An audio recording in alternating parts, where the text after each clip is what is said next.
Stealing bases is no easy feat.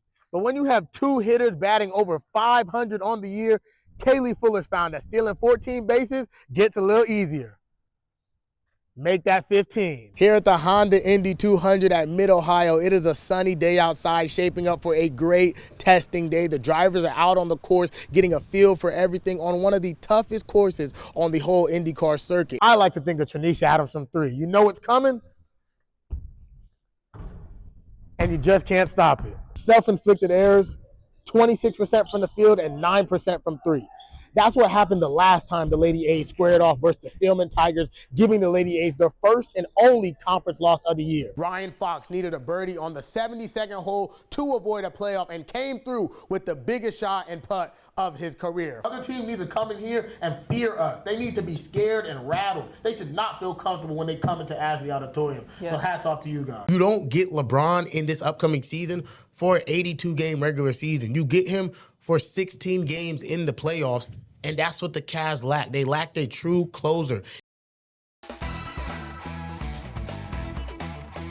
The Crew's newest addition delivered in his debut. Bryce Mendez scored a late equalizer to help Columbus earn a hard-fought 2-2 draw in South Florida Saturday night. Mendez found the back of the net in the 84th minute, bending a free kick into the goal. The goalie never stood a chance. The Spanish midfielder played 29 minutes, put all 3 of his shots on target, and became the first Crew player to score in his debut since Max Arfsten in 2023. Interim head coach Laurent Courtois says Saturday's performance offered just a teaser of what Mendez can bring to Columbus.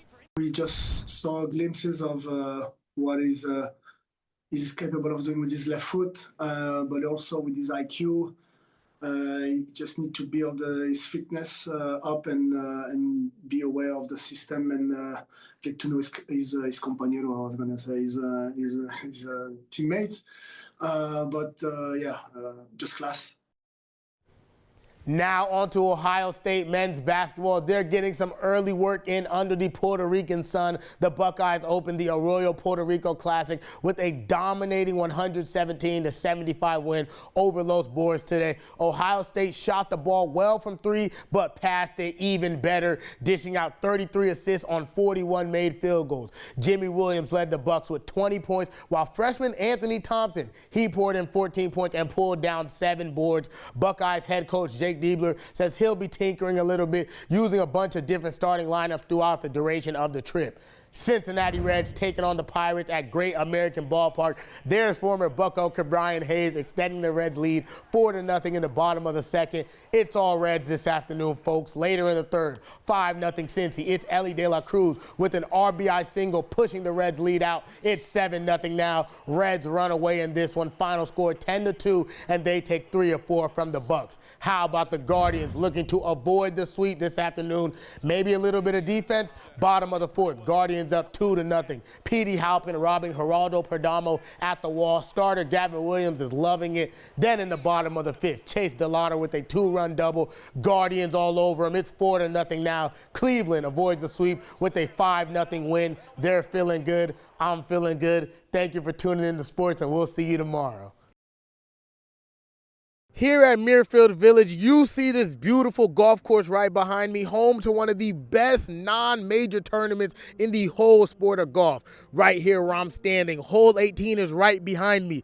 This grass might look empty, but in just 16 hours, the wait will finally be over, and patrons will be here watching and waiting to see if Scottie Scheffler will be able to win his 3rd straight here at the Memorial Tournament and become the first golfer since Tiger Woods and the only golfer not named Tiger Woods to do so. You know, the last 2 years don't mean much when you stand on the first tee, but this is a golf course I've had some success at, and you know, this would be a cool place to be able to accomplish something like winning, you know, the same tournament 3 years in a row, and especially with it being Jack's place. And I'm looking forward to getting out there this week. As for today, it did not disappoint. The Pro-Am happened. Celebrities and pro golfers played together. A lot of people you might know. NFL Hall of Famer Peyton Manning, he was here. Country singer Luke Bryan, actors like Chris Pratt and Rob Lowe. They were all over here among many other celebrities, having a good time, taking pictures with kids, signing autographs, throwing golf balls to the crowd. We are almost here. The Memorial Tournament starts tomorrow. Padraig Harrington coast to victory here at the U.S. Senior Open. The 18th green just a few yards behind me, where Padraig sank in a nice putt for a 4-shot lead over the rest of the field, making this one right here his second straight victory and his third victory at the U.S. Senior Open in the last 5 years. It's not lost on me having won it 3 times, and you know, hopefully I'll have more chances to win it, but if it ends up at 3, well, it's pretty well done. Harrington might not view things as a rivalry between him and runner-up Stuart Sink, but with Sink already having 2 major wins in the tournament this year and Harrington picking up his first major win here at the U.S. Senior Open today, all eyes will look ahead to how those two will square off across the pond at the Senior Open Championship in just a few weeks.